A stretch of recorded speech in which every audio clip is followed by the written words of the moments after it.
Well, welcome back, all you crazy testicled fiends.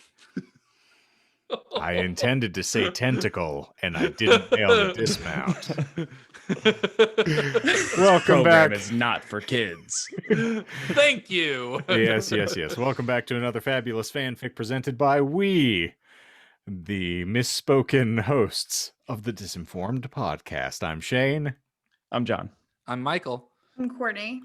And we welcome you back to the third installment of Crazy, Stupid, Insane Love, where we just bludgeon Courtney unrecognizable with a role that she was not born to play, unlike Michael. I was Yeah. never mind. Yeah, you seen these slappers, Michael? They don't have a man voice. They sure Okay. don't. You want to know my methods behind this? No. Firstly, let's qualify the conversation okay. by indicating that on this week's episode of Disinformed, we had mentioned that Michael is being called up onto the carpet by Courtney for something that he did, which is a grievous offense to her personally. And so Michael apparently has a rationale for his methods here. I try and be as evenly distributed as possible so that everyone gets an even part as best as one can. So what, like you're a How tanuki sack? drunk are you? I'm not that drunk. I'm still conscious. Well, at the end of this episode, Michael, I fully imagine that Courtney is going to cover you in kelp like a frat boy henna tattoo in the early thousands. Oh, No. And you're going to deserve it. Wow. Sure, That was fine. a callback. to- Though I will say, simpler times. given her skill at other voices, I feel like she can easily do a male voice. Oh, wow. What a backhanded compliment. That was not backhanded. She can definitely That get was- lower than you. That was a half-assed compliment, not a backhanded one. Okay, that's a difference. All right. Well, now that you've killed everything that we love. I keep doing that day after day. So, Courtney, your retort. This is why I take more antidepressants now, I guess. That is fair. Glad to help. Michael's my Well, anti-drug. I'm John. Well, so for those of you who are uninitiated, we host a fiendish little podcast which flees from your provider app every single marvelous Monday morning called the Disinformed Podcast. We dive into random esoteric topics and we lie about them to one another. It's very entertaining. And also, we are here on the Tubes of You every Wednesday and Friday, so we have loads of content for you to try to dodge and bob and weave to try to get away from, like kelp slinging. Thick loads. You're welcome. Like loads of kelp. Well, you laughed during the sentence, so I'm safe. Hamburger kelper. Okay, so this is now our third fabulous fan fiction that we are getting into. So if you enjoy what you hear here, you can go back and delve into the archives because there is a slew of material for you, and none of them are any more outlandish than this one, which is saying something. Also, this is the first non-Harry Potter universe one that we're in. A so. fine point. Yes, we've gotten darker insofar as Lovecraft is bringing it hardcore. Whew. Yeah, Michael, you said before we rolled this, this goes off the rails more than you thought or remembered. If I had known what the end result of this fanfic was, I wouldn't have suggested it. He would have made himself a man. Oh no! Yeah, It's still okay. YouTube friendly, Ooh, but it well. just Allegedly. How many Yeah. chapters are we looking at here? 3 more. Okay, it's a short one. Yeah. Were you referring today or in total? This one and then 2 more afterwards. Okay. Okay.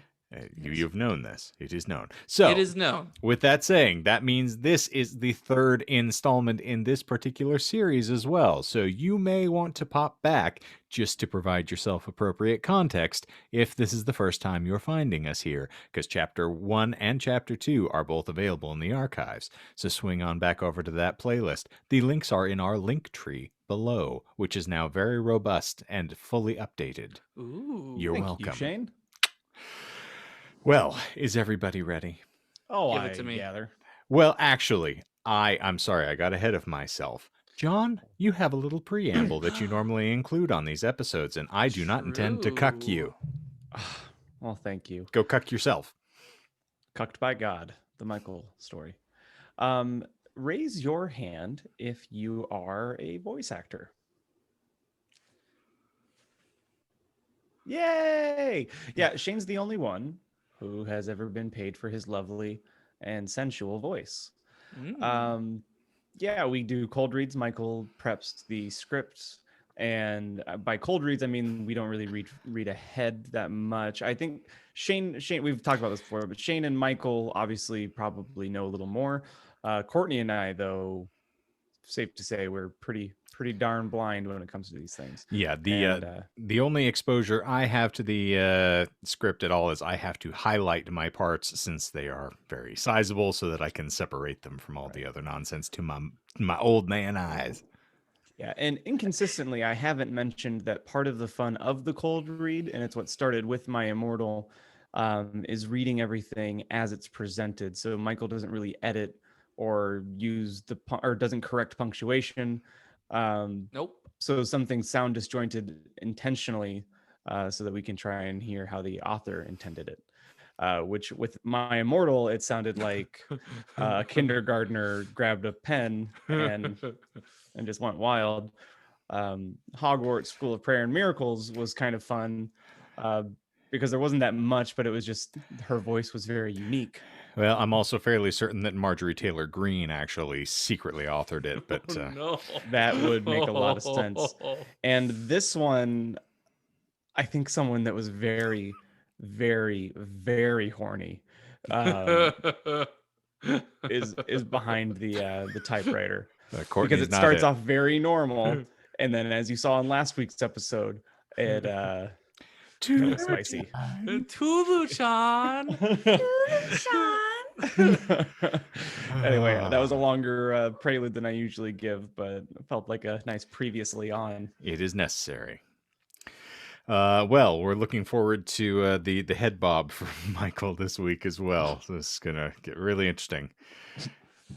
I look like some sort of a quail on acid. Attention-seeking behavior. We will not reward it, I assure That you. describes me in a nutshell. All right. Well, here we are. We're going to dive into this, the third installment of Crazy, Stupid, Insane Love, as presented by we, the Disinformed Podcast. Chapter 3. So, how'd you sleep last night after your kelp therapy, Thulu? Thulu was in no mood for Dagon today. The brown-haired fisherman had his arm around Thulu's shoulder and had a Cheshire cat-sized grin on his face. His trademark fishing hat was on the table next to his plate. His black eyes twinkled. In all honesty, torture aside, Thulu had slept well. Except for one instance where he woke up and swore he saw Gnarl in the doorway, gazing hungrily at him. But he shook it off as his imagination again.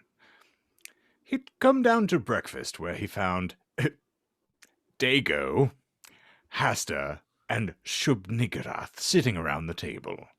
Hasta in his yellow hoodie, only his mouth visible, staring into his coffee like it was the goddamn Mona Lisa. Shub had her long black hair pulled into a ponytail so it wouldn't get in the way as she cramped plate after plate of food down her throat. She was probably pregnant. Again. Dagon's trademark shit-eating grin grew wider when he saw Thulu. How the fucker found out about last night was beyond even him. Dagon, has anyone ever told you you're an asshole? Yeah, multiple times. Cthulhu had just about enough of the Deep One's antics. Dagon was such a pain. Let a guy use your cultists to make fish-man hybrids, and it turns out he's a complete dick. So, Tulu-chan, Dagon started before he said bluntly, is Nyarl hot? Pardon?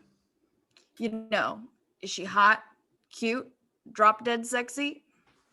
Where you going with this? You kind of sound like a lady. Oh no. Can't do it. I think she sounds fine, okay? Where Sounds you better than going I with- do. Where are you going with this? Would you do her, man? I don't know what you're talking about. Cthulhu choked a little on his milk.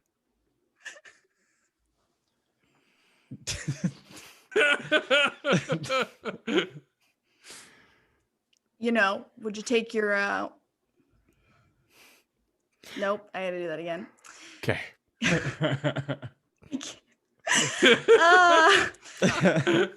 You know, would you take out your Cthulhu got up and grabbed his milk and pancakes.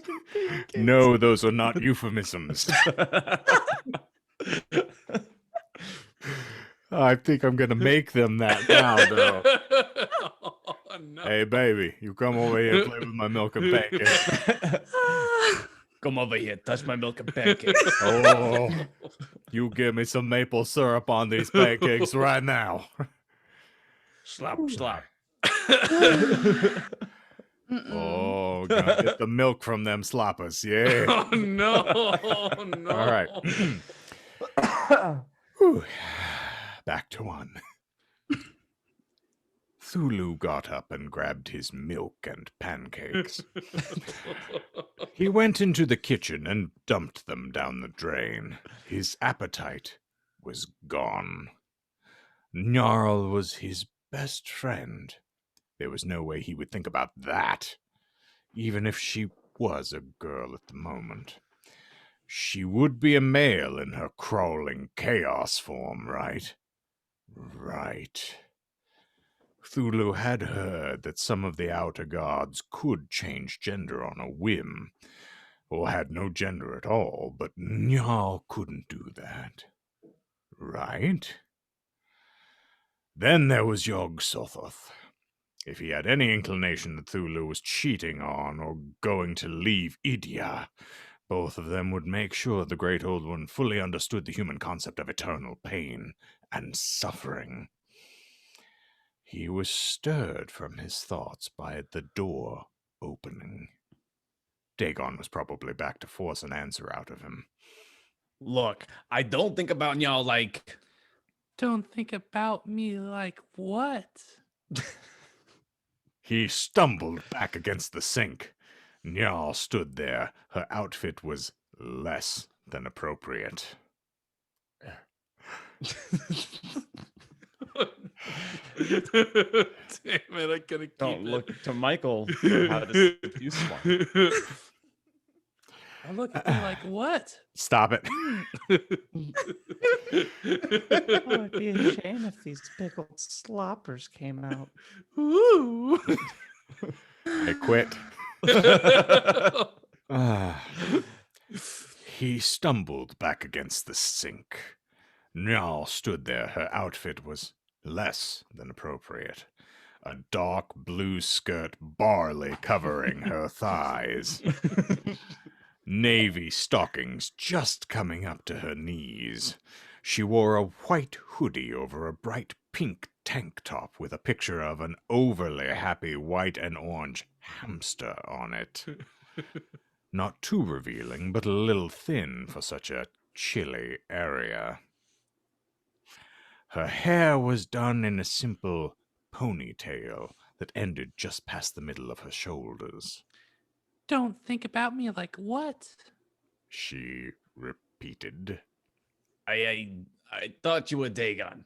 Look, I'm sorry about yesterday. I was just confused about why there was a door connecting our rooms. He tried to explain, but his words were blurring together.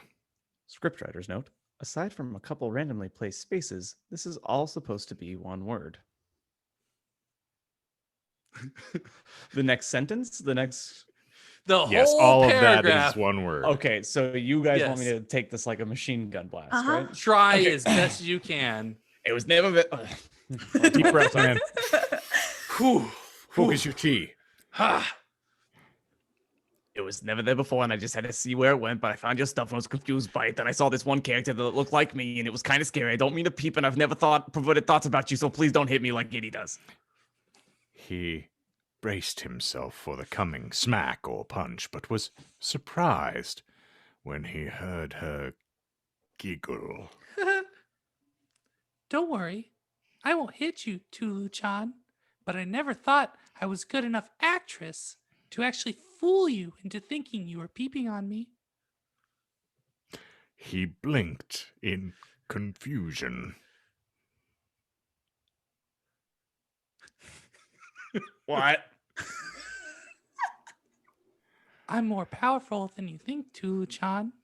Powerful enough that even your cultists would do what I saw, like, I don't know, taking a long time to fetch my room key so that you would help me with my bags, or setting up Dagon with video and audio recordings of our little adventure last night, or even knocking out a wall and putting a door in so my room would be connected to yours. She was up against him again. Now, where were we? She wrapped her arms around his neck and stood on her tiptoes. Their lips almost met when the worst thing that could happen happened. I swear, Daddy, he almost never looks at me, but he'll try to bone a Shoggoth if it was in a skirt. Don't worry, dear. I'll sit down and have a nice long talk with that. And that is when Idh-yaa and Yog-Sothoth walked in. I don't like the framing of that. Why wasn't there descriptor and then dialogue? Why is there dialogue first? Why do I have to call Michael Daddy? That was Michael, not this is starting to seem really personal. you found me out. This was my fan fiction all along, guys. Firstly, why didn't you address him as Daddy who's not my daddy? The Thank casting you. makes more and more sense. You're trying to bang me and you want Courtney to call you daddy. And I Get am it now. narrating the entire thing. And Shane You're the one has with to the video watch. camera. No matter what, that last part is true. I'd rather have Shane narrate my entire life experience. Hell, I my think cuck- Shane would rather. Oh, never mind. I can't really say He that right he now. definitely would rather do that than narrate my life. Yes. my cuck game is strong. So, And well, I guess that's it for this That's it. week. My, Goodness you know, gracious. similar to any of Lovecraft's work, I feel I'm descending into madness just inch by inch as we go down the page here. Sounds about right. Yeah. Oh my God. Well, so thank you all for being here, and if you want to see where this goes next, please Sorry. keep swinging by. We are here every wonderful Wednesday at 10 a.m. Mountain Time for the future chapters of this infamous little fan fiction, and you'll get to see where the tentacles may be wriggling their way into next. Ooh. Thank you, John. I desperately needed that. You are like a cat on Adderall. May my noodly appendages please and touch you. Amen. I need my colander back. Well, also, as I had mentioned previously, you can find us Monday mornings for the podcast as it releases, and it's should be worldwide because we're everywhere, We're spreading like Pitbull. wildfire. caused by a Jewish space laser. In hell. Indeed. And of course, every Fabulous Friday, you can be back here for our little decompression episode, Disinformed After Dark, which airs at 10 a.m. Mountain Time as well. So keep checking in. We have got scores of content for you. If you dig what we do, please leave a review. And Mr. Michael has got an instruction for you. Well, if you like what we're doing, you can smash that like button right down there, and you can ring that bell and leave a like and a comment. Yeah. Subscribe away, friends. You know Yes. you want to. Please. Pray the Michael away. How true also- you are. We'll tout the one that matters. You should check in with us pretty regularly over at Instagram, because we at Disinformed Podcast are posting just slews of encouraging content, excoriating content, whatever you would care to see. I guarantee you it's Exfoliating there. content Yes, indeed. Mm. No dead skin on me. anymore. Now with those posts. I called Cobain. So I believe that is going to wrap us up like an unforeseen tentacle. And so, for we here at the Disinformed Podcast, I am Shane. I'm John. I'm Michael. And I should only play female characters. I'm Courtney. Ah, yes, indeed. May Quab kelp you.